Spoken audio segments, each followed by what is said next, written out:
Auguro studiamo per matto che better matto করে তার কোনো টিকেট না দেওয়া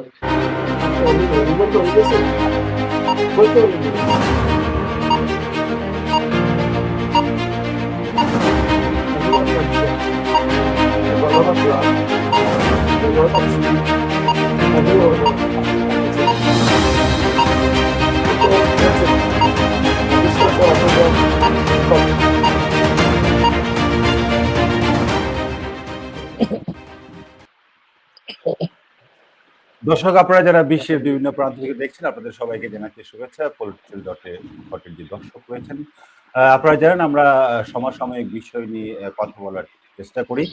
আজকে আমরা যে বিষয়টি নির্ধারণ করছি সেটি হচ্ছে জাতীয় নির্বাচন ও দলীয় আসন বন্টন। দর্শক, আপনারা জানেন যে এই রাজনৈতিক অনুষ্ঠানটি আমরা করার চেষ্টা করি যে বাংলাদেশের যে প্রেক্ষাপট এবং দীর্ঘদিন যাবৎ গণতন্ত্রের জন্য লড়াই এবং 5ই অগাস্ট এই বাংলাদেশে নতুন বাংলাদেশ আমরা পেয়েছি এবং এই নতুন বাংলাদেশের স্বপ্ন আমাদের, আমরা প্রত্যেকেই আমরা ভোট দিব এবং ভোটের অধিকার প্রতিষ্ঠা করার জন্য আমাদের গণতান্ত্রিক আন্দোলন। আজকে আমি স্টুডিওতে এই বিষয়ে কথা বলার জন্য স্টুডিওতে আমন্ত্রণ জানিয়েছি। আমাদের আজকে স্টুডিওতে অতিথি হিসেবে উপস্থিত আছেন অ্যাডভোকেট ইমরান আহমেদ চৌধুরী, সাধারণ সম্পাদক সিলেট জেলা বিএনপি, এবং তিনি সিলেট 6 আসনে বিএনপির মনোনয়ন প্রত্যাশী। আজকে স্টুডিওতে আমন্ত্রণ জানিয়েছি অ্যাডভোকেট মোহাম্মদ আব্দুল হক, সভাপতি সুনামগঞ্জ জেলা আইনজীবী সমিতি ও সুনামগঞ্জ 4 আসনে বিএনপির মনোনয়ন প্রত্যাশী, এবং আমি আমন্ত্রণ জানিয়েছি advocate general Bangladesh supreme court এবং কিশোরগঞ্জ 5 আসনে। যদি বলতে চাই, জনাব জামিল ফয়সাল, আপনি নতুন প্রজন্মের কর্ণধার এবং আপনি দীর্ঘদিন যাবৎ রাজনীতি করেছেন এবং ছাত্রদল করেছেন এবং কিশোরগঞ্জ 5 থেকে আপনি জাতীয় নির্বাচনে অংশগ্রহণ করার জন্য আপনি মনোনিবেশ করে আপনি আপনার গণসংযোগ করছেন এবং কাজ করছেন।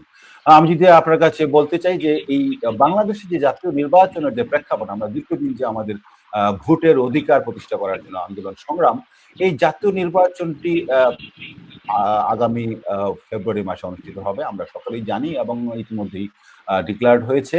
আপনি যদি জাতীয় নির্বাচনের যে হালচাল বা দেশের রাজনৈতিক পরিস্থিতি এবং সমসাময়িক অবস্থা বিষয়টি আমাদের পলিটিক্যাল থটের দর্শক বলতেন।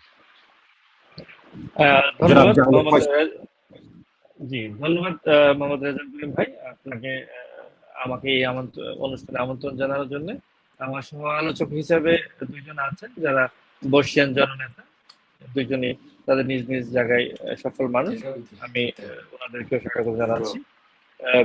আপনার প্রশ্ন করেছেন যে আমাদের যে 2026 সালে যে নির্বাচনটি আসন্ন হতে যাচ্ছে, সেই নির্বাচনে আসলে গতকালকেই চিফ অ্যাডভাইজারের দপ্তর থেকে বলা হলো যে নির্বাচনের ট্রেন ছেড়ে চলে গেছে। তার মানে নির্বাচনের ট্রেন এখন আমরা সবাই এখন যাচ্ছি নির্বাচনী ট্রেনের। তো আমি এই সূত্রে বলতে চাই যে আমরা যারা গণতান্ত্রিক আন্দোলনে গত 16-17 বছর জড়িত ছিলাম, আমরা প্রত্যেকেই কিন্তু অধীর আগ্রহে অপেক্ষায় আছি নির্বাচন। এবং সবচেয়ে বড় যে বাইফলক যেটা হচ্ছে যে এই বছর 43% ভোটার হচ্ছে নবীন প্রজন্মের ভোটার, যারা এই বছর অধিকাংশ এই বছর ভোট দিবে। তো যারা এই বছর প্রথম ভোটটা দিবে, আপনি যদি জেনারেলি দেখেন যে একটা নির্বাচনে, সুষ্ঠু নির্বাচনে ভোট হয় 60 বা 70%, তার অর্ধেক ভোটার কিন্তু ভোটার যারা প্রথমবার এই বছর ভোট দেবে। তো এবারে তারুণ্য নির্ভর যে ভোট হবে, এবারে প্রথম ভোট হবে 24-এর গণ আন্দোলনে যে অভ্যুত্থানটি হয়েছে, যে অভ্যুত্থানে সকল পেশাজীবীর, সকল শ্রেণীর মানুষ যারা আমরা লড়াই সংগ্রাম করেছি, সেই মানুষরা ভোট দেবে। তো এইবারের ইলেকশনটা একটু গতানুগতিক ধারার ইলেকশন হবে না বলে আমি মনে করছি। রাজা ভাই, আপনার জন্য যদি বলি, আমি বিগত 2001 সালে ইলেকশনে ভোট দিয়েছি, 2008 সালে ইলেকশনে ভোট দিয়েছি ভাগ্যবান হিসেবে, এবং পরবর্তীতে 2018 ইলেকশনে ভোট দিয়েছি। আর বাকি ভোটটা দিকে আমরা বঞ্চিত ছিলাম। 4টি ইলেকশন থেকে 3টি ধন্যবাদ জনাব জামিল ফয়সাল। আমি জনাব আব্দুল হক ভাই, আপনার কাছে যদি জানতে চাই যে জাতীয় নির্বাচনও আপনি একজন মনোনয়ন প্রত্যাশী এবং আপনি বড় একটি রাজনৈতিক দলের দায়িত্ব পালন করছেন সুনামগঞ্জের। আপনার কাছে যদি জানতে চাই যে বাংলাদেশে যে রাজনৈতিক প্যাটার্ন বা রাজনৈতিক গণতান্ত্রিক যে অধিকার যে আমরা ফিরে পেয়েছি এবং বাংলাদেশে জাতীয় নির্বাচন হওয়ার জন্য যে পরিবেশ, সেই পরিবেশ সম্পর্কে যদি আপনি বলতেন। জি ভাই, ধন্যবাদ। অ্যাডভোকেট রেজা, করিম রেজা, এই আমার সাথে কে আছেন আমি ভাই একটু বলতেন? ইমরান ভাই কি আছে? অ্যাডভোকেট জামিল, জি জি জি, অ্যাডভোকেট জামিল হক ফয়সাল সাহেব আছেন এবং অ্যাডভোকেট ইমরান আহমেদ চৌধুরী, বলুন। আচ্ছা, ধন্যবাদ তোমার। যারা এই লাইভে সংযুক্ত হয়েছেন, ইমরান ভাই কি শুনতে পাচ্ছেন আমাকে? জি জি হক ভাই, আসসালামু আলাইকুম। জি, আপনি বলেন। ইমরান ভাই, জি আসসালামু আব্দুল আলাইকুম ভাই, হক ভাই, আচ্ছা, শুনতে পাচ্ছেন হক ভাই? এই আপনি জাতীয় নির্বাচন যে পরিবেশ, এই পরিবেশটা হ্যাঁ, সম্পর্কে বলবেন। নির্বাচনের পরিবেশের জন্যই তো দীর্ঘ 15 বছর আমরা আন্দোলন করেছি বিএনপি ভারপ্রাপ্ত চেয়ারম্যানের নেতৃত্বে, এবং বাংলাদেশের সমস্ত মুক্তিকামী জনগণ, গণতন্ত্রকামী জনগণ ঐক্যবদ্ধ হয়ে আন্দোলনের মাধ্যমে এই ফ্যাসিস্ট শেখ হাসিনাকে বিতাড়িত করেছে নির্বাচনে সুষ্ঠু পরিবেশের কারণে। মানুষ যাতে তাদের ভোট দিতে পারে, গণতন্ত্র যাতে সুদৃঢ় হয়, গণতান্ত্রিক পদ্ধতিটা যাতে সুদৃঢ় হয়, এবং বর্তমান প্রেক্ষাপটে নির্বাচনের পরিবেশ মোটামুটি পরিবেশ ভালো। তবে আমি ব্যক্তিগতভাবে আমি যতটুকু মনে করি যে একটা লেভেল প্লেইং ফিল্ড হওয়ার জন্য যে নিরপেক্ষ যারা নির্বাচন পরিচালনা করবে, নির্বাচন কমিশনের অধীনে যেমন ডিসি, এসপি, ওসি, এই অনেক জায়গায় এই ফ্যাসিস্টের সময়ে যারা নির্বাচনকে ম্যানিপুলেট করেছিল, তাদের অনেকেই এখন পর্যন্ত এই শস্য পদে বহাল আছে, এবং নির্বাচনের আগে আগে এদেরকে এই দায়িত্ব থেকে পরিবর্তন করলে আমি মনে করি যে নির্বাচন পরিবেশটা সুন্দর হবে, এবং নির্বাচন তো হতেই হবে। জি, আসবো আবার আপনার কাছে। আমরা চলে যাচ্ছি সিলেটে। জনাব ইমরান আহমেদ চৌধুরী, আপনার কাছে যদি জানতে চাই যে বাংলাদেশের যে নির্বাচনী যে এখন পরিবেশ হাওয়া, এবং আমরা যতটুকু ফেসবুকে দেখলাম যে আপনি গতকাল গণসংযোগ করেছেন এবং আপনি খুব বেশ জনপ্রিয়। আপনি ছাত্র দল থেকে আপনি উঠে আসা, এবং আপনি যদি বলতেন যে বাংলাদেশে যে নির্বাচনের যে পরিবেশ এখন, সেই পরিবেশ এবং সরকারের যে প্রস্তুতি, আমাদের বাংলাদেশে যে নির্বাচন হবে, জাতীয় নির্বাচন, এত বড় নির্বাচন, এবং নতুন প্রজন্ম অনেকে ভোট দেওয়ার জন্য বসে আছে, আপনাদের পরিবেশটা যদি বলতেন সারা বাংলাদেশে। ধন্যবাদ। আপনার মাধ্যমে আমাদের দর্শক মন্ডলী যারা আছেন সবাইকে ধন্যবাদ জানাচ্ছি এবং আমাকে আমন্ত্রণ জানানোর জন্য কৃতজ্ঞতা প্রকাশ করছি। আপনি কি শুনতে পাচ্ছেন আমার কথাটা? হ্যাঁ, বলুন। ওকে। নির্বাচনের পরিবেশের যে ব্যাপারটুকু বলছেন, পরিবেশ তো যথেষ্ট ভালো। আমার মনে হয় বাংলাদেশের ইতিহাসে যে নির্বাচনী যে পরিবেশ, যেটা এর চাইতে বেটার পরিবেশ কখনোই ছিল না। তবে জনগণ উদ্বিগ্ন অন্য একটা ব্যাপার নিয়ে, যেটা হচ্ছে এখনো প্রশাসনের মধ্যে ফ্যাসিস্টদের দূষররা রয়ে গেছে, যারা বিভিন্নভাবে নির্বাচন বানচালের চেষ্টা করবে, নির্বাচনকে প্রভাবিত করার চেষ্টা করবে, বিভিন্নভাবে ম্যানিপুলেশনের চেষ্টা করবে। এদেরকে ঢালাওভাবে বা ওইভাবেই সরানো হয় নাই, বা তাদেরকে বিভিন্নভাবে, কারণ একজনকে হয়তো সিলেট আছে, তাকে দিয়ে দিচ্ছেন চিটাগাঙ্গে, চিটাগাং থেকে আছেন নোয়াখালীতে, ওইভাবে হয়েছে। যে জায়গায় যাচ্ছে সে তো ওই কাজই করতেছে। এই ব্যাপারগুলো কনসার্নিং ম্যাটার, আমরা মনে করি এটা একটা চিন্তার ব্যাপার।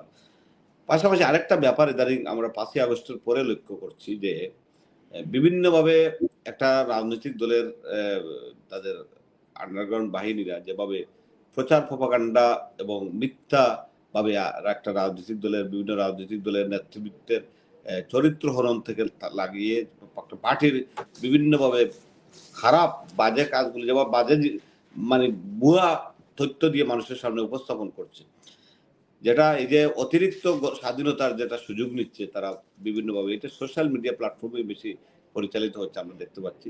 এটা কিন্তু অনেক কনসার্নিং ব্যাপার, এগুলা নির্বাচনকে প্রভাবিত করতে পারে।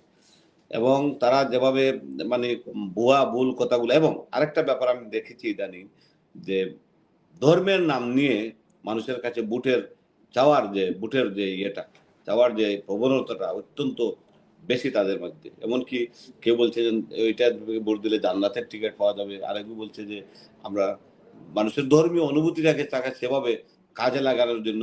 এইগুলা কিন্তু ভালো লক্ষণ না। এটা যতটুকু হবে, আর যদি আগায় তাইলে কিন্তু সামনের দিকে এই পরিবেশটুকু আরো অনেক সময় বিঘ্নিত হতে পারে। তার ছাড়াও আমরা বাদবাকিগুলো ধন্যবাদ। আমাদের হতো ঠিক আছে, এটা আমি মনে করি। ঠিক আছে, যে ধন্যবাদ। আমি আপনার কাছে আরেকটা বিষয় আমি জানতে চাচ্ছি যে রাজনৈতিক পরিবেশ, এবং আমরা আহ, জানি যে এই বাংলার মানুষ 17টি বছর আন্দোলন করেছে এবং 5ই অগস্ট তাদের নতুন একটি বিজয় তারা অর্জন করেছে, এবং আপনার দল সহ এই রাজনৈতিক দলগুলো এই নির্বাচন করার জন্য, যে ফেব্রুয়ারি মাসে নির্বাচন হবে, জাতীয় নির্বাচন, আপনাকে প্রস্তুত কিনা? আমাদের দল এখন না, শুধু আপনি জানেন যে আমাদের যখন স্বৈরশাসকের সময়, ফ্যাসিস্টদের সময়, আমরা সব সময় রাজনৈতিকভাবে প্রস্তুত ছিলাম, সাংগঠনিকভাবে আমরা সব সময় প্রস্তুত আছি। যে কোনো মুহূর্তে এই নির্বাচন করার মতো দলটি হচ্ছে বিএনপি, এবং এটার নেতা হচ্ছেন আমাদের নেতা তারেক রহমান। সেটা আপনার যে কোনো চ্যালেঞ্জ ফেস করার মতন আমাদের এই সাংগঠনিক দক্ষতা, ক্যাপাসিটি এবং ক্যাপাবিলিটি আছে, যার জন্য আমাদের দলের ক্যান্ডিডেটের সংখ্যাও বেশি, যার জন্য আমাদের নেতা সেই ক্যান্ডিডেসি ডিক্লারেশন দিতেও অনেকটি হিমশিম খেতে হচ্ছে, বা ওইটা নিয়ে একটু চিন্তা ভাবনা করছেন। সুতরাং প্রস্তুতির ব্যাপারে আমাদের কোনো সমস্যা নেই। আমাদের যতই ক্যান্ডিডেট থাকুক, ইনশাআল্লাহ যখন আমাদের নেতা তারেক রহমান সাহেব যাকে যে জায়গায় দিবেন সবাই একযোগে ঝাঁপিয়ে পড়বে, এবং এটা আমাদের কভার করতে এমন কোনো সমস্যা হবে না।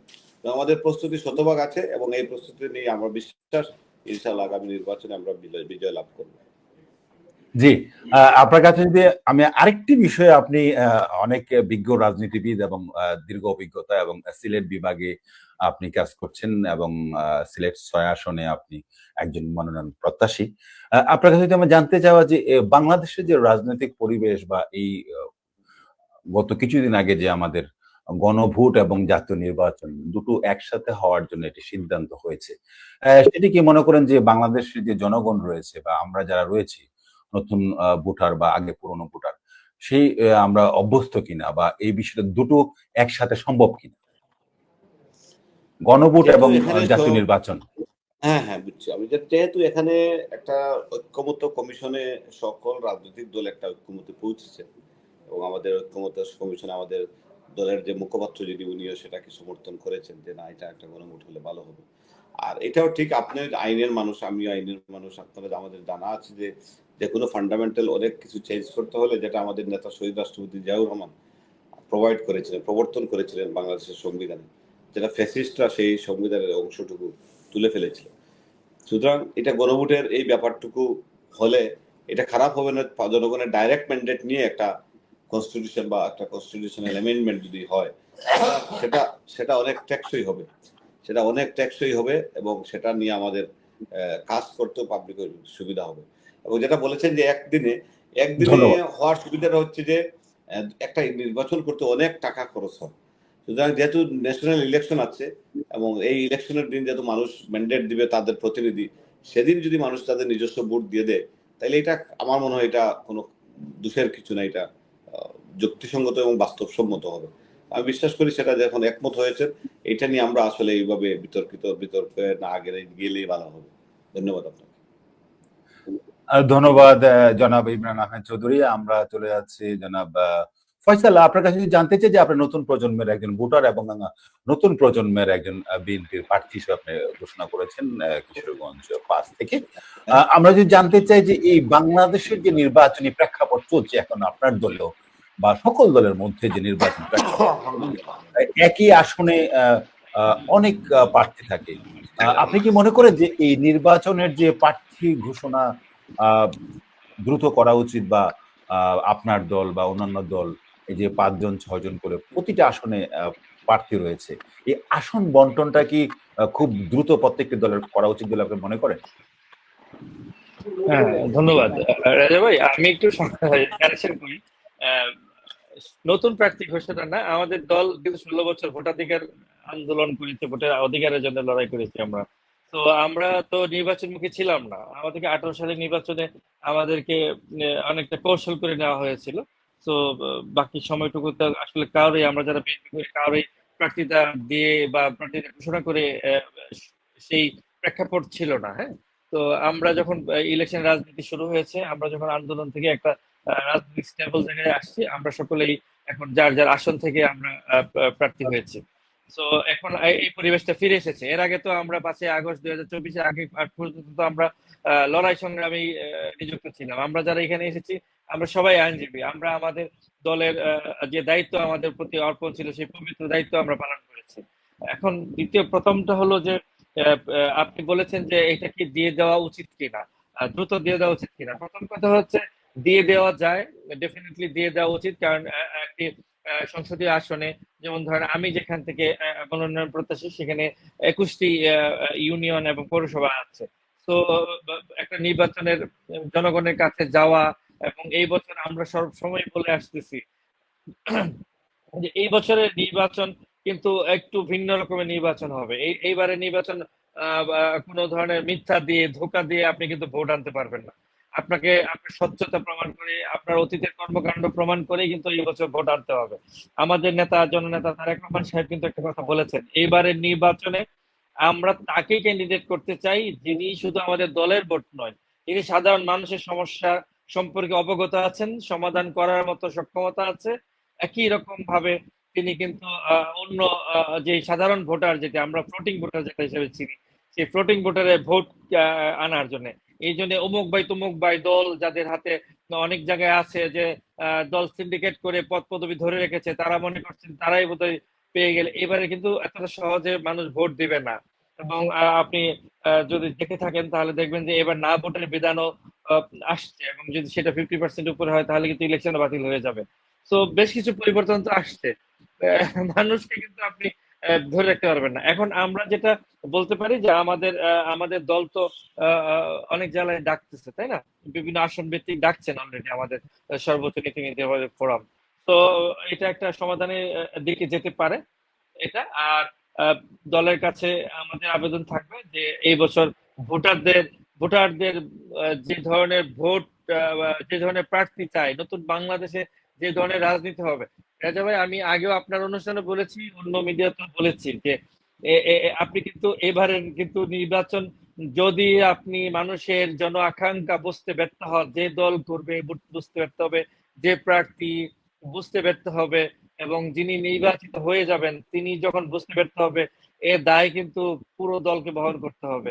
তো এখন রাজনীতির ভাষা পরিবর্তন হয়েছে, এই পরিবর্তিত রাজনীতিতে আমাদের দল অবশ্যই যোগ্য মানুষদেরকে সিলেক্ট করবেন, এটা আমরা প্রত্যাশা করি।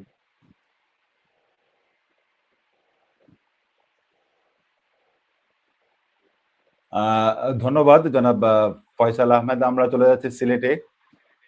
জনাব ইমরান আহমেদ, আপনি কি আমাকে শুনতে পাচ্ছেন?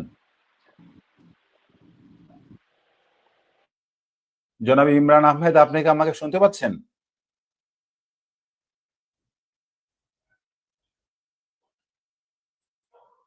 জনাব ইমরান আহমেদ, আপনি কি আমাকে শুনতে পাচ্ছেন? সম্ভবত জি জি শুনতে পাচ্ছি ভাই। জি, জনাব ফয়সাল বলছিলেন যে এই প্রার্থী যে ঘোষণা করা বা নির্বাচনে যে আসন বন্টন, সেটি পর্যায়ক্রমে প্রত্যেকটি দল করছে এবং করবে, এবং তিনি ইঙ্গিত করছিলেন যে প্রতিটা আসনে তাদের নিজ নিজ যে মনোনয়ন, সেটি তাদের দলীয় নির্বাচন যারা করবেন তারা খুব দায়িত্বশীল ভাবে তাদের ঘোষণা করবে। আমি যারা ফয়সাল কাছে প্রশ্ন করেছিলাম যে সেটি কি দ্রুত করা উচিত কিনা, যে নির্বাচন তো ফেব্রুয়ারি মাসের নির্বাচন, এখন প্রত্যেকটি দলেই তাদের জামাতের যারা বিভিন্ন আসনে তারা প্রার্থী ঘোষণা করেছে, এবং অন্যান্য দলও সম্ভবত তাদের নিজস্ব কাজ চলছে, এবং জনাব ফয়সাল ইঙ্গিত করছিলেন যে ওনার দল থেকেও নির্বাচন বাছাই প্রক্রিয়া ইতিমধ্যেই শুরু হয়েছে। এবং আপনার কাছে জানতে চাওয়া যে এই দলীয় যে প্রার্থী ঘোষণা, সেটি কি প্রতিটা আসনে দ্রুত করা উচিত কিনা? কারণ আমরা ইতিমধ্যে দেখছি যে এটা একটা অনেক গ্রুপিং বার্নিং সৃষ্টি ইস্যু হচ্ছে। এই মুহূর্তে। এটা একটা বার্নিং ইস্যু। দ্রুত করা কি একটু দেরি করা, এই ব্যাপারটা নিয়ে একটা ডিবেট আছে আমাদের অনেকের কর্মীদের মধ্যেই। কেউ বলছেন যে না, দ্রুত করলে ভালো হবে, আবার বিপক্ষেও মত আছে যে দ্রুত করলে আমাদের প্রতিপক্ষ যারা আছেন তারা তো ধরেন অনলাইন প্ল্যাটফর্ম ইউজ করে আমাদের যে ক্যান্ডিডেট তাদেরকে বিভিন্নভাবে প্রপাগান্ডা এবং মিথ্যা তথ্য দিয়ে মানুষের কাছে আবার নষ্ট করে দিতে পারে। এটা একটা ইয়ে আছে, আপনাদের বাজারে একটা ব্যাপার আছে, কথাবার্তা চাউর আছে। আমি যেটা মনে করি, আমাদের দলের যেসব নেতারা নির্বাচন করবে, যেমন আমি একটু উদাহরণ দিই। আমার যে এলাকা সিলেট 6 আসন, আমি 2002 সাল থেকে এই এলাকায় কাজ করছি। আমি 3টা ইলেকশনে নমিনেশন সিক করেছি। 2007 111-এর যেটা হওয়ার কথা ছিল সেখানে আমি নমিনেশন চেয়েছি। আমি এরপরে 2008-এর নমিনেশন চেয়েছি, 18-তে চেয়েছি, পাই নাই। কিন্তু 2002 থেকে এই এলাকায় আমি কাজ করছি। প্রতিটা গ্রাম বলেন, এমনকি প্রতিটা পাড়া মহল্লায় আমার সবার সাথে যোগাযোগ আছে। এখানে যদি আমাদের একটু দেরিতে ঘোষণা দেওয়া হয়, আমি এগুলা আমার জন্য তেমন কোনো সমস্যা হবে না, কারণ আমি তো সবাইকে চিনি, জানি কোন জায়গায় কোন সেন্টারে কাকে আমার এজেন্ট দিতে হবে, আমার মুখস্থ আছে। কোন মহিলাকে দিতে হবে, কোন পুরুষদেরকে দিতে হবে, কোনটা ছাত্র দলের কর্মী এই জায়গায় প্রভাবশালী আছে, কোন ব্যবসায়ী এখানে কাজ করতে পারে, বা কোন আমাদের দলের কোন কর্মীটা এখানে সাহসের সাথে দাঁড়াতে পারবে, এগুলো আমার ভালো করে জানা আছে। এইভাবে আমাদের দলের ধারণা হচ্ছে যে আমাদের দলের যারা ইলেকশন করবেন কম বেশ সবারই একটা বদ্ধমূল ধারণা আছে, এলাকার সম্বন্ধে একটা অ্যাসেসমেন্ট আছে। কিন্তু আমাদের প্রতিপক্ষ যারা আছেন, বা মনে করেন আমাদের জামাতের যারা ক্যান্ডিডেট আছেন, তারা সবাই মেজরিটি নতুন, এরা নির্বাচন ওইভাবে করেন নাই। এর জন্য তারা এতদিন আগে তারা ডিক্লারেশন দিয়ে দিয়েছেন, দেওয়ার পরে তারা কাজ করছে। এটার দুটো দিকই আছে, কারণ আমরা আমাদের দাঁতের রাজনীতি করি, তারা তাদের তারা একটা ক্যাডার ভিত্তিক সংগঠন, তাদের সংগঠনকে একটা ট্রান্সফারেবল জবের মতো কাজ করে, এক জায়গা থেকে আরেক ডিস্ট্রিক্টে দিয়ে দেয়, আরেক ডিস্ট্রিক্ট থেকে ঢাকা ডিস্ট্রিক্টে দিয়ে দেয়। আমাদের এইভাবে না, আমাদের যাদের যেখানে বাড়ি আছে, ঘর আছে, সেখানেই তারা নির্বাচন করতে পারে। সুতরাং তাদের সাথে আমাদের কম্পেয়ার করলে হবে না। এটা আবার যেটা মনে করেন যে যদি আগে দেওয়া হয়, এই যে সময়টুকু তারা পাওয়ার পরে আমাদের ওইসব ক্যান্ডিডেট, সব মানুষেরই তো খারাপ ভালো দিক থাকতে, ক্যান্ডিডেটেরও তো দুর্বল দুই একটা দিক থাকতে পারে। তখন এইগুলাকে তারা এমনভাবে সেন্ট্রালাইজ করে আপনার প্রপাগান্ডা গেয়ে এই ক্যান্ডিডেটকে এমনভাবে নষ্ট করবে, কারণ ওই প্ল্যাটফর্মে তো আসলে আমাদের অবস্থানটা তাদের মতো আমরা মিথ্যার বেসাতি নিয়ে আমরা কাজ করতে পারি, আমরা মিথ্যার বেসাতি নিয়ে আমরা এইভাবে মানে আগাতে পারি না। সুতরাং তারা মিথ্যাভাবে যেভাবে আগায়, আমরা ওইটা করতে পারি না বলেই তারা এই যে গোয়েবলস কায়দায়, যেটা তিনটা বারবার মিথ্যা বলে একটা সত্যে পরিণত হয়, তারা ওই থিওরিটা অ্যাপ্লাই করতেছে। তো আমি মনে করি আমাদের হাইকমান্ড যথাসময় ওনারা নমিনেশন ডিক্লারেশন দিবেন। এখন সবাই কাজ করতেছে, করুক।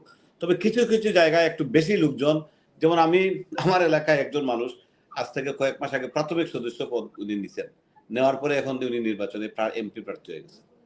তো এই যে ব্যাপারগুলা হাইকমান্ড কি মানে কোনো না কোনো বয়সটা হয়তো অ্যালাউ করছেন বা করতেছেন, বা হয়তো উনি জানেনই না, হতো বা জানেন হতো, কিন্তু এইসব ব্যাপারগুলা একটু স্ট্রিক্টলি বন্ধ করা উচিত, কারণ এইগুলো আমাদেরকে আবার নষ্ট করে দিচ্ছে। বেশি ক্যান্ডিডেট গুলা হলে একটা সময় দেখা যায় যে এদের মধ্যে এমন একটা দূরত্ব তৈরি হবে সেটা আবার মিটমাট করা অনেক কষ্টকরদায়ক হবে। সুতরাং এই ব্যাপারগুলো আমাদের মনে হয় হাইকমান্ড আর একটু আমাদের দলের সিনিয়র নেতৃবৃন্দ এই ব্যাপারগুলো আরো সুদৃষ্টি দেওয়া উচিত, এবং আরো এই ব্যাপার নিয়ে একটু কাজ করে একটু যৌক্তিক সময়ের মধ্যে একটা নির্বাচন মানে ক্যান্ডিডেট ঘোষণা করা উচিত। ধন্যবাদ আপনাকে। ধন্যবাদ জনাব জামিল হক ফয়সাল। জনাব ইমরান আহমদ ইঙ্গিত করছিলেন যে সবে মাত্র একজন সদস্য হয়েছে, উনি নিজেকে ক্যান্ডিডেট ঘোষণা করে এলাকায় ওয়ার্ক করছে, সেটি দলীয়ভাবে দেখা উচিত। এবং আপনার কাছে আমার জানতে চাওয়া, প্রতিটা আসনেই এরকম অনেক নবীন প্রার্থী রয়েছে বা অনেকে খুব গণসংযোগ করছে, কিন্তু যারা দলীয় কর্মী যারা রয়েছে ওনারাও দ্বিধাদ্বন্দ্বে ভুগছে, আমি কার সাথে কাজ করব। একটি আসনে 6 জন 7 জন বিএনপির প্রার্থী অথবা অন্যান্য দলের প্রার্থী থাকে, যারা সাধারণ কর্মী রয়েছে বা দলীয় কর্মী রয়েছে, তারা কনফিউজ থাকে যে কার পক্ষে কাজ করবে, এবং দলটি ভাগ হয়ে যাচ্ছে যে এই জাতীয় নির্বাচন উপলক্ষে যে প্রার্থী যারা রয়েছে তাদের পক্ষে কাজ করতে। আপনি কি জনাব ইমরান আহমেদের সাথে কি একমত আপনি যে এই যে দেখেন ইমরান ভাই মাঠের রাজনীতিবিদ, আমরা যারা সবাই এখানে আছি আমরা কিন্তু মাঠ পর্যায়ে থেকেই আপনি নিজেও তো সুনামগঞ্জের পথে প্রান্তরে কাজ করেছেন। হ্যাঁ, আপনি জনগণের দেখা গেছেন, ইমরান ভাই তো জেলা বিএনপির মতো একটা গুরুত্বপূর্ণ দায়িত্বে আছেন। তো ওনার সঙ্গে দ্বিমত করার তো কোনো সুযোগ নেই। কিন্তু কথাটা হলো যে আহ, এগুলো তো সবার জন্যই দুঃখজনক। ধরেন আমরা যারা রাজপথে দীর্ঘদিন এই শেখ হাসিনার বিরুদ্ধে লড়াই করেছি, সংগ্রাম করেছি, আমাদের দলের প্রতি কমিটমেন্ট বলেন আর অন্যায় দেখলে যে আবেগ বা যে প্রতিবাদ করার যে মেরুদণ্ড, এটা তো সবার থাকবে না। এখন হাইব্রিড হাইব্রিড হাইব্রিড কথা বলতে বলতে হাইব্রিডটা ঢুকেই যাচ্ছে এবং হাইব্রিডদের উত্থান কোনো না কোনো জায়গা থেকে শেল্টার পাচ্ছে। এখন দেখুন, ধরেন আমি যে জায়গাটা রাজনীতি করি, আপনিও যাতে ধরেন আইনজীবী ফোরামের কেন্দ্রীয় কমিটিতে আছেন, আমিও আছি। আমরা কিন্তু দীর্ঘ সংগ্রাম লড়াই করে কিন্তু আমরা আজকের এই জায়গায় এসেছি। এখন দেখা গেছে যে একটা নতুন ছেলেকে যারা লাইমলাইটে আনছে, তারা কারা? তারা কিন্তু আমাদের দলের আমাদের উপরস্থ নেতা। তো কারো না কারো ইন্ধনেই কিন্তু ওরা আসে। হ্যাঁ, ওরা আসে, কিন্তু কথাটা হলো যে এখন ধরেন আমরা যারা লড়াই না, সংগ্রাম করে জনাব ফয়সাল আহমেদ, ইমরান ভাই বলছিলেন যে দলীয়ভাবে সেটি টেক কেয়ার করা উচিত এবং মনিটরিং করে এটা নিয়ন্ত্রণ করা উচিত। খুব ইম্পর্টেন্ট কথা বলেছেন। দেখেন, বলতে দ্বিধা নাই। দল কি দল কি এই ব্যাপারে কঠোর মনোভাব নিতে পেরেছে? কিছুদিন আগে আমরা দেখলাম নারায়ণগঞ্জের একজন নেতা, ব্যবসায়িক নেতাকে দল গ্রহণ করেছে, কিন্তু সে কখনো আন্দোলন লড়াই সংগ্রামে ছিল না। কিন্তু যার মুখ থেকে প্রেস ব্রিফিংটা এসেছিল যে 5ই আগস্টের পরে যারা দলে আসবে তারা হাইব্রিড হিসেবেই থাকবে বা এ করবে, কিন্তু সেই ব্যক্তি তাকে গ্রহণ করতে দেখেছি। সো দলকে সর্বোচ্চ নেতা, আমাদের নেতা জনাব তারেক রহমান সাহেবের আমরা দৃষ্টি আকর্ষণ করব যে এই ধরনের ব্যক্তিরা যদি আবার দল বিপদে পড়ে তারা পালিয়ে যাবে। সো দলের সর্বোচ্চ মহলকে এই বিষয়ে পদক্ষেপ নিতে হবে। এখানে আমরা যারা মাঝামাঝি পর্যায়ে আছি আমরা কিন্তু আমি আমরা কিন্তু ব্যতীত হই। জনাব ফয়সাল, আমি আপনার আরেকটু সহজ করে দিচ্ছি। আমরা গতকালকে জনাব তারেক রহমান সাহেবের একটি আমরা ইঙ্গিত আমরা দেখলাম ঝিনাইদহ 3-এ, আপনি বিষয়টি জানেন, এবং তিনজন প্রার্থীকে দলীয় ঐক্য নষ্ট না করার জন্য উনি ইঙ্গিত দিয়েছেন। তো সেই বিষয়টি যদি সকল আসনে যদি নিজ নিজ দলকে ভাগ করে ফেলা, টুকরো টুকরো করে ফেলা, সেই জিনিসটি যদি কঠোর না হয়, তাহলে তো আমরা ডিভাইডেশনের কারণে, ঐক্য বিনষ্টের কারণে হয়তো দল ক্ষতিগ্রস্ত হতে পারে। সেই বিষয়ে কি পদক্ষেপ নেওয়া উচিত বলে? না, এটা হচ্ছে, এটা মারাত্মক আকারে ক্ষতি হচ্ছে। আমরা আমরা যদি ছাত্র সংসদের নির্বাচন দেখি, দুইটা আমি নাম ধরে বললাম না, একটি ইউনিভার্সিটিতে যে ছাত্র সংসদ নির্বাচন গেছে, তো একটি ইউনিভার্সিটিতে ফেল করার কারণ কি জিজ্ঞেস করলাম যে যারা দায়িত্বশীল তাদেরকে, যে এটা ফেল করতেছি কেন বা আমাদের দলের অবস্থা খারাপ কেন, তখন বললো যে ওই বিশ্ববিদ্যালয়ের ভিসি হচ্ছে আমাদের, ওই ভিসি ব্যর্থ। এটা প্রমাণ করার জন্য বাকি সবাই লেগে গেছে যে আমাদের দল ফেল করুক, ফেল করলে ভিসি ব্যর্থ, এটা প্রমাণ হবে সর্বোচ্চ পর্যায়ে। তো এখন আমাদের যে অবস্থাটা হয়েছে এই জায়গাটায়, আমরা ধরেন এখন আপনি যে ঝিনাইদহের যে ঘটনাটি বললেন, এখানে যারা 3জন প্রার্থীকে সতর্ক করেছেন, 3জনই কিন্তু দলের দায়িত্বশীল নেতা এবং বিভিন্ন পদ পদবিতে ছিলেন, আছেন, এবং তাদের ছাত্র রাজনীতিতে দীর্ঘদিনের ইতিহাস। তো ওনাদের ক্ষেত্রে ওনাদের মুভমেন্টের কারণে দলে বিভক্তি পেরেছে। এখন প্রত্যেকটা আসনে, ধরেন আমাদের আসনে 12-13 জন ক্যান্ডিডেট, কিন্তু মূল ক্যান্ডিডেট আমরা ধরেন 3জন। হ্যাঁ, এখন 3জনের মধ্যে যে কেউ একজন পাওয়ার সম্ভাবনাই আমার মনে হচ্ছে। আমরা তো দলের সিদ্ধান্ত বলতে পারবো না, কিন্তু জনগণ মনে করে যে আমাদের 3জনের মধ্যে যে কেউ একজন পাবো। এখন ঘটনা হচ্ছে যে প্রত্যেকেরই কিন্তু এই যে 12-13 জন, প্রত্যেকের কিন্তু ক্ষুদ্র ক্ষুদ্র অনুসারী আছে, এবং প্রত্যেকেই এখন আমরা আমাদের এই অনুসারীদের প্রথম কাজ হচ্ছে কি জানেন, প্রার্থীকে ঘায়েল করার। তো এই জায়গাটা কেন হচ্ছে, এটাকে কিভাবে রোধ করা যায়? যেমন আমি সচেতন ভাবে আমি সবসময় বলছি, আমি গতকালকে একটা মিডিয়াতে আমাকে ইন্টারভিউ নিয়ে আমি বলেছি যে না, আমাদের সবাই যোগ্য, দল যাকে দেবে তাকে করবো। এখন টলারেন্সের একটা জায়গা থাকবে। আন্দোলন সংগ্রামের এক একজনের ভূমিকা এক এক রকম ছিল। হ্যাঁ, কেউ হয়তোবা নীরব সমর্থক ছিল, কেউ সমর্থকই ছিল না, কেউ সক্রিয় সদস্য ছিল, কেউ জেল জুলুম নির্যাতন সহ্য করেছে। সো দল তো এগুলো দেখবে না, এগুলো তো দেখবে অবশ্যই। আমি মনে করি দল এগুলো দেখবে, দেখা উচিত। ধন্যবাদ জনাব জামিল ফয়সাল। জনাব ইমরান আহমেদ, আমাকে শুনতে পাচ্ছেন? জি, শুনতে পাচ্ছি। জি, জনাব ফয়সাল বলছিলেন যে প্রত্যেকটি আসনেই দল টেক কেয়ার করা উচিত, এবং আমি আপনার কাছেও জানতে চাই যে এই যে একটি সংকট তৈরি হচ্ছে, যে দলীয় যে ঐক্যটা যে বিনষ্ট হচ্ছে এবং দল দুর্বল হয়ে যাচ্ছে। আমি যদি উদাহরণ দিয়ে বলি যে আমার আসনে প্রায় 7 জন প্রার্থী, বা অন্যান্য সকল আসনে এরকম আছে। দল থেকে কি কোনো নির্ধারণ করে 3 জন 4 জন বা ওদেরকে ওয়ার্ক করার জন্য একটা ফ্রেমওয়ার্ক দিয়ে দিতে পারে কিনা, বা কিভাবে এটা সংকটটা কাটিয়ে উঠে দলটাকে শক্ত করা যায়? কারণ অনেক যারা কর্মী রয়েছেন, যারা বিভিন্ন পদে রয়েছে, একটা থানার সভাপতি, সেক্রেটারি বা অন্যান্য, তারা ডিভাইডেড হয়ে যাচ্ছে, ভাগ হয়ে যাচ্ছে, ব্যক্তিকেন্দ্রিক। কারণ আমরা প্রত্যেক দলে, আপনার দলে আছে ব্যক্তির চেয়ে দল বড়, দলের চেয়ে দেশ বড়, সেখানে ব্যক্তির কারণে দল বিচ্ছিন্ন হয়ে যাচ্ছে। আপনি কিভাবে এটা সমাধান করার প্রক্রিয়াটি আপনি দর্শকদের বলতেন?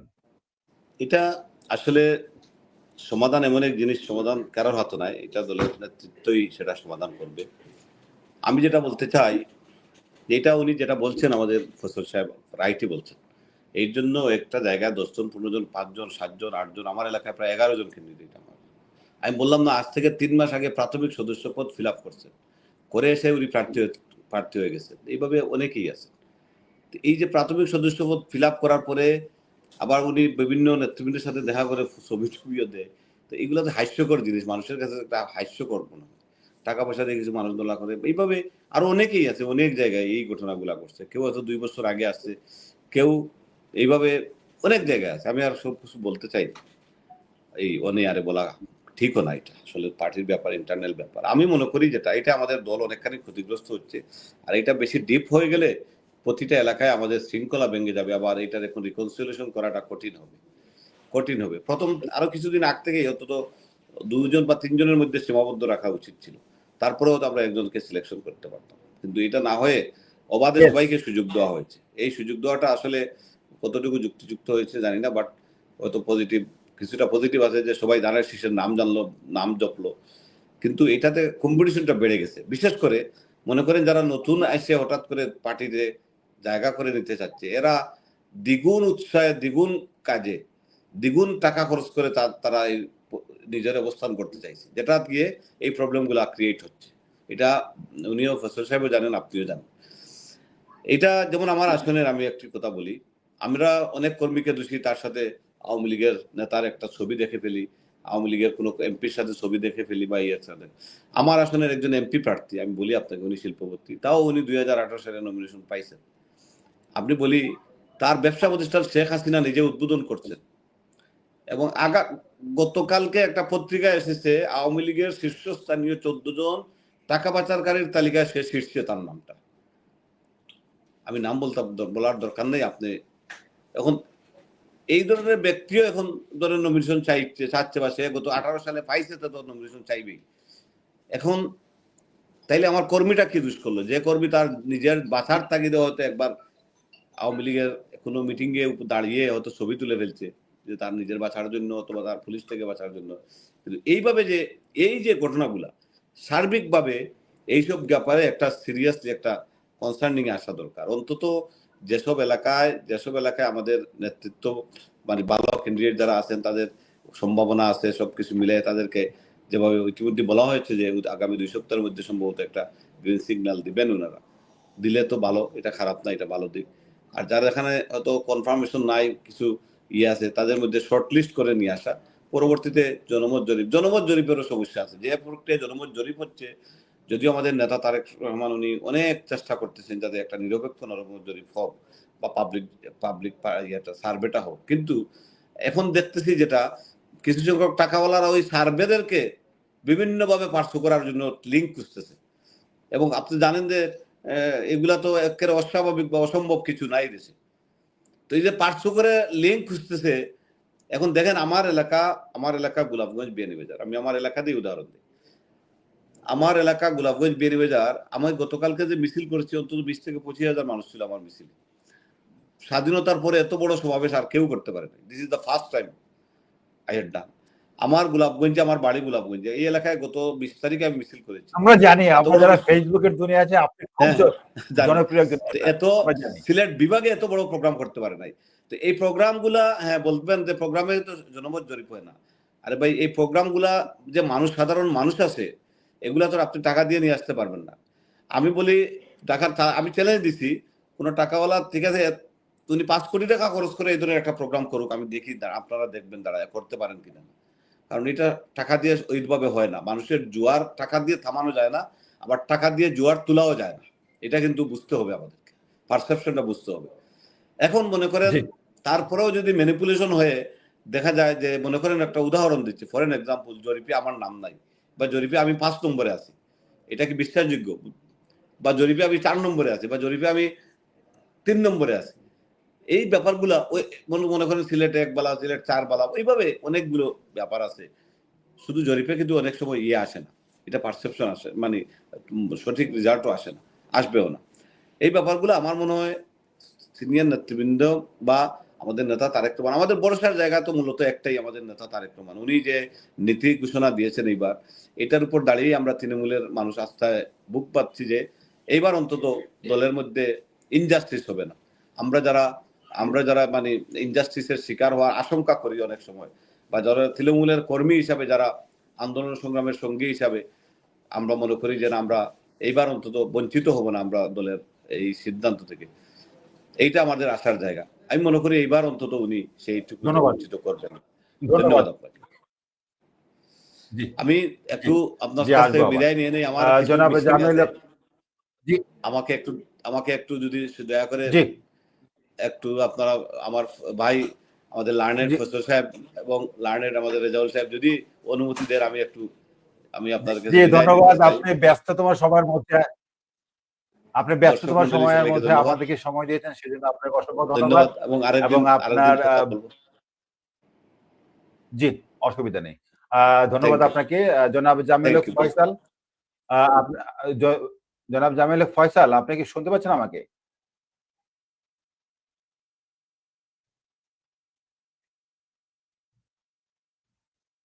জনাব জামিল ফয়সাল, আপনি কি শুনতে পাচ্ছেন আমাকে?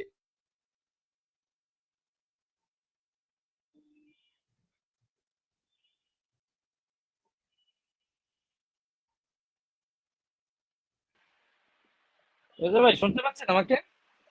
হ্যাঁ হ্যাঁ হ্যাঁ। আচ্ছা, আপনাকে আমি শেষ প্রশ্ন যদি করি যে আমরা প্রায় অনুষ্ঠানের শেষ প্রান্তে, আজকে যে মূল যে বিষয়টি ছিল সেটি হলো জাতীয় নির্বাচন ও দলীয় আসন বন্টন, এবং জনাব ইমরান আহমেদ ইঙ্গিত করছিলেন যে দল দুর্বল হয়ে যাচ্ছে এবং প্রতিটি আসনে নির্ধারিত করে 3 জন বা 4 জন একটা ইঙ্গিত দিয়ে তাদেরকে মাঠে নামানো উচিত। এবং ইমরান সাহেব বলছিলেন যে ওনার আসনে প্রায় 11 জন প্রার্থী, তো সেখানে দল দুর্বল হয়ে যাচ্ছে। এবং এই বিষয়ে কি আপনি একমত কিনা, বা এটা সলিউশন কিভাবে করা যায় যে দ্রুত সময়ের মধ্যে এই দলীয় প্রার্থী 3 জন বা 4 জন দিয়ে প্রতিটা আসনে ডিক্লেয়ার করে, যেমন ঝিনাইদহ 3 জনকে ইঙ্গিত করে ইতিমধ্যে মেসেজ থ্রো করা হয়েছে। আপনি কিভাবে এর সমাধানটি না না করার জন্য? রাজা ভাই, ধন্যবাদ। ইমরান ভাই যে কথাগুলো বলেছেন, উনি তো মাঠে কাজ করেছেন। এটাই তো মাঠে বাস্তবতা। আমরা সবাই যারা মাঠে এসেছি, মাঠে রাজনীতি করি, এটাই তো বাস্তবতা। হ্যাঁ, এখন দল, আমার মনে হয় যে দল খুব দ্রুতই সিদ্ধান্ত নেবে, এটা একটা। আর দ্বিতীয় কথা হচ্ছে, জরিপের কথা ইমরান ভাই বললেন, জরিপে তো পার্সিয়ালিটি আসলে হয়েই যায় বাংলাদেশে, গোপন থাকে না। এমনও জরিপকারী আছে, মানে খুবই সারপ্রাইজিংলি বলতে হয় যে আমার ধরেন একজন জরিপকারী যিনি দায়িত্বে আছেন, তিনি অন্য একজনের মাধ্যমে যোগাযোগ করেছেন যে আমার এলাকায় জরিপ করতে যাবেন, মানে বুঝতে পারছেন তো। তো আমি পাত্তা দিই নাই, তো কেউ তো পাত্তা দিচ্ছে। তো এটা গোয়েন্দা সংস্থাগুলো রিপোর্ট নিয়েছে, আপনিও জানেন। তো আমি একাধিকবার যখন দিলাম, তখন আমি একটু বিরক্ত হয়ে গেছি। আমি বললাম যে দেখেন, একটা একটা এজেন্সিকে বললাম যে না, আমি তো যাওয়ার দরকার নাই, কারণ আমি যদি আমার ভাইবা হয়, আমার নেতা যাবো না, আমি আমার নেতাকে সামনেই বলবো। আর রেজা ভাই, আমরা বিগত বিএনপি শাসনামলে আমি ছাত্র দলের নেতা ছিলাম, একটি উপজেলা শাখায় নেতৃত্ব দিয়েছি, শীর্ষ নেতা ছিলাম। তো ছাত্রদল হয়েই, তারপরে বিভিন্ন পদ পদবি হয়েই আমরা এসেছি। আমার অনেকগুলো পদ এসেছে শেখ হাসিনার এই 16 বছর 17 বছরে। তো এই পদগুলো কখন আসছে? বিরোধী দলের সব পদ কখন আসে? পদ পদবি তখনই আসে যখন আপনি লড়াই সংগ্রামে নিয়োজিত ছিলেন। ইমরান ভাই, আপনি, আমি, আমরা আমরা যখন লড়াই সংগ্রামে নিয়োজিত ছিলাম বলেই তো দল আমাদেরকে মূল্যায়ন করেছে। তো এইগুলো তো আর নতুন করে নিজেকে জাস্টিফাই করার কিছু নেই। তো আহ, আমার ধারণা আমাদের নেতা জনাব তারেক রহমান যদি প্রত্যেকে ইন্টারভিউটা নেন, তাহলে স্বচ্ছ হয়ে যাবে, উনিও একটা ধারণা করতে পারবেন। এখন জরিপের সঙ্গে বাস্তবতা নিরিখে আমাদের প্রত্যেকের তো প্রোফাইল গেছে, তো প্রত্যেকের সিভি দেখবেন, দেখে ওনার একটা অ্যানালাইসিস। আর ইমরান ভাইয়ের সাথে শর্মিলা বলতেছে আমাদের ভরসার জায়গা একটাই, আমাদের নেতা সর্বোচ্চ নেতা জনাব তারেক রহমান। এছাড়া যাদের আর কারোর উপর আসলে আমাদের নেত্রী বেগম খালেদা জিয়া যদি এই বিষয়ে উনি সক্রিয় থাকেন, তাহলে তো উনিও আমাদের আস্থা এবং নির্ভরতার প্রতীক, যাকে দেখে যার নেতৃত্বে আমরা রাজনীতি করে এসেছি। তো ইনশাল্লাহ আমার ধারণা, আমার জি। আমার একটা বিশ্বাস যে আমাদের নেতা জনাব তারেক রহমান সকল মানুষের আহ, আহ, মনোভাব উনি বুঝবেন এবং সেই সিদ্ধান্ত নেবেন। তরুণ প্রজন্ম বলে আমাদেরকে পিছিয়ে দেওয়ার চেষ্টা করে। আমাদের নেতা জিয়াউর রহমান সাহেবের কত বছর বয়সে উনি রাষ্ট্রপ্রধান হয়েছিলেন, আমাদের আপনার আপনার বয়সে তো উনি ইন্তেকালি করেছেন, আমার বয়সে তো উনি রাষ্ট্রপতি হয়েছেন। তো এগুলো এখন বড় ব্যাপার না, বড় কথা হচ্ছে যে তরুণ প্রজন্মের ভোট টানার যে সক্ষমতা আছে তাকেই যেন নমিনেশন দেওয়া হয়। ধন্যবাদ জনাব জামিল ফয়সাল। আমি আপনার সাথে কিছুক্ষণ কনভারসেশন করব, যেহেতু আপনি খুবই জনপ্রিয় একজন নেতা এবং আমাদের আইনাঙ্গন জনপ্রিয়, এবং আপনি কিশোরগঞ্জ ৫ও আপনি খুব জনপ্রিয় একজন নেতা এবং সাবেক ছাত্র দলের একজন মুখপাত্র আপনি, এবং ছাত্র দল থেকে আপনি সোনালী ফসল। আমি যদি যা বলতে চাই, আপনার কাছে আমার জানতে চাওয়া যে এই বাংলাদেশের যে রাজনীতি নতুন প্রজন্ম হচ্ছে, এই প্রত্যেকটি দলে এনসিপি তাদের সব নতুন প্রজন্মের প্রার্থী তারা ঘোষণা করেছে। আপনি কি মনে করেন যে এই জাতীয়তাবাদী দল সবচেয়ে বড় একটি দল, রাজনৈতিক দল, এবং জামাত ইতিমধ্যে তাদের তরুণ অনেক প্রার্থী তারা ঘোষণা করেছে, এবং বিএনপি থেকেও কি তরুণ বেশি প্রার্থী ঘোষণা করা উচিত কিনা বা মূল্যায়ন করা উচিত কিনা?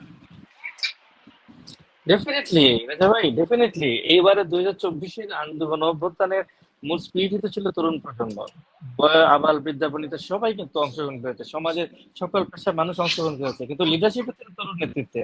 আর আপনি এই যে সারা পৃথিবীতে এখন যে পরিবর্তনগুলো হচ্ছে তরুণ নেতৃত্বের মাধ্যমে। জি। আপনি লিখিত কথা বাদ দেন, এই বছরের ভোটার তো অর্ধেক ভোটার তো তরুণ প্রজন্ম।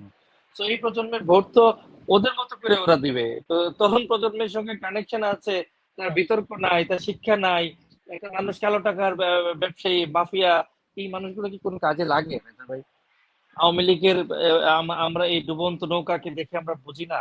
এই যে শেখ হাসিনা তার দলের মানে তার দলের ত্যাগী নেতাদেরকে বাদ দিয়ে কাদেরকে নমিনেশন দিয়েছিলেন? ব্যবসায়ীদেরকে, প্রভাবশালী আমলাদেরকে। এই যে আওয়ামী লীগ ডুবে গেছে, এই যে গণঅভ্যুত্থানে যে নির্মম পরাজয় হয়েছে ওদের, তাদের কি কোনো কাজে লেগেছে? ব্যবসায়ী শ্রেণী কোনো কাজে লেগেছে? তাদের দস্যু ভিত্তিক যারা রাজনীতি করে কোনো মাসলম্যানদেরকে কাজে লেগেছে? তো দল যদি বিএনপিরও কাজে লাগবে না। এখন বিএনপির নাম ভাঙিয়ে যারা মাস্তানি করার চেষ্টা করে বা এ করে, বিএনপির কাজে লাগবে না। দেখুন আমি এটা আসলে অন্যের না বললেই নাই, তারপরে বলতেই হয়, কারণ আমার দলের ভালোর জন্য আমাদের কি কথা বলতে হবে, আমাদের ভয়েস রেজ করতে হবে। এই যে নারায়ণগঞ্জের একজন নতুন নেতার জন্ম নিচ্ছে, হ্যাঁ, উনি আগে ছাত্র নেতা ছিলেন, আমাদের সময় আমরা এই ছাত্র দলের, উনিও একটি ইউনিট ছিলেন, আমরা একটি ইউনিট ছিলাম। তো নারায়ণগঞ্জের ডন শামীম ওসমান কোথায়? ক্ষমতায় থেকে তো শামীম ওসমান ডন হয়েছিলেন, ক্ষমতা বাইরে চলে ছিল, তিনি আগেবারও কানাডা ছিলেন।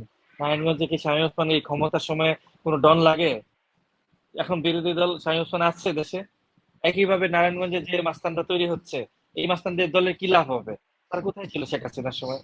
ছিল বটে, ভবিষ্যতেও থাকবে। যে জনাব ফয়সাল, আমার এগুলোকে নিয়ন্ত্রণ করতে হবে, এগুলো নিয়ন্ত্রণ করতে হবে, এগুলো নিয়ন্ত্রণ করতে হবে। এগুলোর নিয়ন্ত্রণ দেখতে যে যে তাদের দায়িত্ব নেওয়া যাবে না, পাবলিক ঘোষণা দিয়ে বলতে হবে যে তাদের দায়, তাদের দল পরিচয় বা দল কোনো কাজে লাগবে না। ধন্যবাদ আপনাকে। আমি আরেকটি প্রশ্ন আপনাকে অ্যাড করতে চাচ্ছি, সেটি হলো যে বিভিন্ন এরিয়াতে বিভিন্ন পদ আসীন করা হচ্ছে, এবং সেটি কি নতুন প্রজন্মের যারা আছে বা যারা দীর্ঘদিন যাবৎ 17 বছর আন্দোলন সংগ্রাম করেছে, এবং নেতৃত্বে কি নবীনদের টেনে আনা উচিত কিনা, বা নতুন বাংলাদেশ যারা নতুন ভোটার রয়েছে বা নতুন যারা এদেশের স্বপ্ন দেখছে রাজনীতি করবে, তাদেরকে উৎসাহিত করার জন্য যারা আমাদের দলীয় পদ নবীনদের দেওয়া উচিত কিনা? বা অনেকে আছে, প্রত্যেক দলে আছে যারা অনেকে 70, 80, 90-এর উপরেও বয়স, কিন্তু তারা কোনো কাজ করতে পারছে না, এবং দলকে আপনার বিশ্বের আলোকে যদি আমরা বলি যে বিশ্বের প্রতিটা রাষ্ট্রেই নতুনদেরকে দায়িত্ব দেওয়া হচ্ছে। আমি যদি ফ্রান্সের উদাহরণ দিই, আমি যদি কানাডার উদাহরণ দিই বা ইউকের উদাহরণ দিই, ইউরোপের, তো প্রত্যেকটা রাষ্ট্র এরকম করছে। আপনি কি মনে করেন যে নতুনদেরকে নেতৃত্বে আনা উচিত? রেজা ভাই, নেতৃত্ব তো হুট করে গড়ে ওঠে না। নেতৃত্ব তো আপনার রাজনীতির মাঠে থাকতে থাকতেই আপনি নেতৃত্ব গড়ে ওঠে। আর দ্বিতীয় কথা হচ্ছে যে আপনি যখন আপনি যখন কোনো ন্যাশনাল লিডারশিপ হিসেবে আপনি নিজের যোগ্যতা প্রমাণ দিবেন, আপনার নিশ্চয়ই এক্সট্রা কিছু যোগ্যতা থাকতে হবে। দেখেন এখন এই যে ২৪শে গণ আন্দোলনে এনসিপির যেসব ছেলেরা উঠে আসছে, আপনি তাদেরকে তো অস্বীকার করতে পারবেন না, তাদের অ্যাকসেপ্টেন্স কিন্তু অস্বীকার করতে পারবেন না।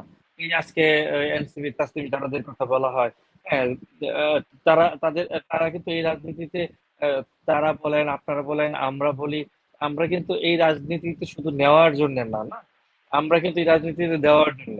এগুলো দল যদি আমাদেরকে মূল্যায়ন করে, দল যদি তরুণ নেতৃত্বকে মূল্যায়ন করে, তরুণ বলতে আমরা তো রাজপথ থেকে উঠে এসেছি। হ্যাঁ, আমরা শিক্ষা দীক্ষা করেছি, কর্মক্ষেত্রে আমরা সফল হয়েছি। হ্যাঁ, তো আমরা যারা আমাদেরকে দল মূল্যায়ন করলে দলের একটা লাভ হবে। দল আহ, আহ, আহ, যেমন সারা পৃথিবীতে এখন গ্লোবাল ওয়ার্ল্ড, সারা জনাব পৃথিবীতে ফয়সল, আহ, জনাব ফয়সল, আমি আপনাকে আরেকটু সহজ করে দিচ্ছি বিষয়টা বোঝার জন্য। একটি আসনে একজন নমিনেশন প্রার্থী বা সংসদ সদস্য প্রার্থী, উনি 3বার 4বার 5বার হয়েছেন, কিন্তু একটি জেলায় বা একটি থানায় একজন কর্মী যে দীর্ঘ 30 বছর রাজনীতি তার জীবন অতিবাহিত করেছে, উনিও তো এমপি হতে চান, উনিও তো রাষ্ট্রের দায়িত্ব নিতে চান। সেই বিষয়টি কিভাবে সলভ করা যায়? না, সেও তো এখানে নেতৃত্ব। আমি আপনার আমার উদাহরণ দিয়ে দিন। না, এটা এটা রেজিম চেঞ্জ হওয়ার মতো বিষয় না। যদি 5বারের এমপি সাহেব যদি মানুষের কাছে গ্রহণযোগ্যতা থাকে, এখন শুনেন, এখন গ্রহণযোগ্যতাটা যদি এমন হয় যে আপনি দলীয় পদ ব্যবহার করছেন, দলের ধরুন আমার উপজেলার কথাই বলি, আমার উপজেলা, আমার 2টি থানায় 21টি উপজেলা। এখন ধরেন যার হাতে নেতৃত্ব আছে, হ্যাঁ, তো যার হাতে নেতৃত্ব আছে, তিনি যদি থানা বিএনপি প্রেসিডেন্ট বলে যদি একটা মিটিং ডাকে, তার এখানে 3-4 হাজার লোক হবে। কারণ কি, প্রত্যেকটা ইউনিয়ন ওয়ার্ড থেকে, এখন ওয়ার্ড গুলো কত, প্রায় 300-400 ওয়ার্ড, 300 ওয়ার্ডের মতো হয়ে যাচ্ছে। তো এই যে ওয়ার্ড থেকে নেতা কর্মীরা আসতেছে, 2-5 জন করে আসলেও তো 2-3 হাজার লোক হয়। এখন এটা যদি তার লোক হিসেবে জাহির করার চেষ্টা করে, তার গ্রহণযোগ্যতা হিসেবে চেষ্টা না, করে, আমি শুধুমাত্র নমিনেশন বিষয় না, আমি বলছি যে দলীয় পদের বিষয়, যে দলের দায়িত্ব দেওয়ার বিষয়, সকল বিষয়ে নতুনত্ব আনা, নতুনদেরকে দায়িত্ব দেওয়া, দিতে সেটা হবে। ইঙ্গিত করছে। শোনেন, দিতে হবে, না দিলে আপনি আপনি দল যে দল পরিণাম। তো ক্ষতিগ্রস্ত হবে, কারণ নতুন ভোটার, নতুন সব যারা এই ছাত্ররা এই 5ই অগাস্টে দেশের তাদের আন্দোলন সংগ্রামের ফসল, সেখানে যদি আবার পুরনো সেই অ্যানালগ সিস্টেমে সবকিছু থাকে, তাহলে তো ওরা বিরক্ত হবেই। আমি সেই জিনিসটা ইঙ্গিত করেছি। ডেফিনেটলি আমি তো বারবার ভোলার চেষ্টা করছি যে রাজনীতি যদি আগের মাপে ভোটারদের মাপা হয়, তাহলে ভুল হয়ে যাবে, প্রচন্ড রকম ভুল হয়ে যাবে। এখন দলকে যত দ্রুত দলের পলিসি মেকাররা এইটা ব্যাপারে সচেতন হবেন, তত দ্রুত আমাদের মঙ্গল হবে। ধন্যবাদ আপনাকে। আর সময় দিতে পারছি না, আমাদের হাতে আর একটুকু সময় নেই। দর্শক, দীর্ঘক্ষণ অতিথিরা বলছিলেন, এবং জনাব আব্দুল হক সাহেব প্রথমে যুক্ত হয়েছিলেন, তিনি বলছিলেন যে এই যে দলীয় রাজনীতি এবং বাংলাদেশের নির্বাচন পরিবেশ, এটি ইতিমধ্যেই সুন্দর রয়েছে, এবং আরো দায়িত্ববান হতে হবে এই অন্তর্বর্তীকালীন সরকারকে। পাশাপাশি জনাব ইমরান আহমেদ সিলেট 6 থেকে উনি নির্বাচন করবেন, এবং দীর্ঘদিন যাবৎ গণসংযোগ করছেন, এবং অনেক নেতৃত্বে ওনার যে বিভিন্ন অভিজ্ঞতা সে শেয়ার করার চেষ্টা করেছেন। উনি বলেছেন যে প্রত্যেকটা আসনে যে প্রার্থী রয়েছে, একটা নির্ধারিত পরিমাণ প্রার্থী ঘোষণা করে তাহলে দল লাভবান হবে, এবং উনি ইঙ্গিত করছিলেন যে ওনার আসনে নাকি 11 জন প্রার্থী, সেখানে দল ক্ষতিগ্রস্ত হচ্ছে। বিভিন্ন যারা দলীয় পদে রয়েছে তারা দ্বিধাদ্বন্দ্বে ভুগছেন যে কার পক্ষে কাজ করবেন, সেটি দল ক্ষতিগ্রস্ত হচ্ছে, দল ভাগ হয়ে যাচ্ছে।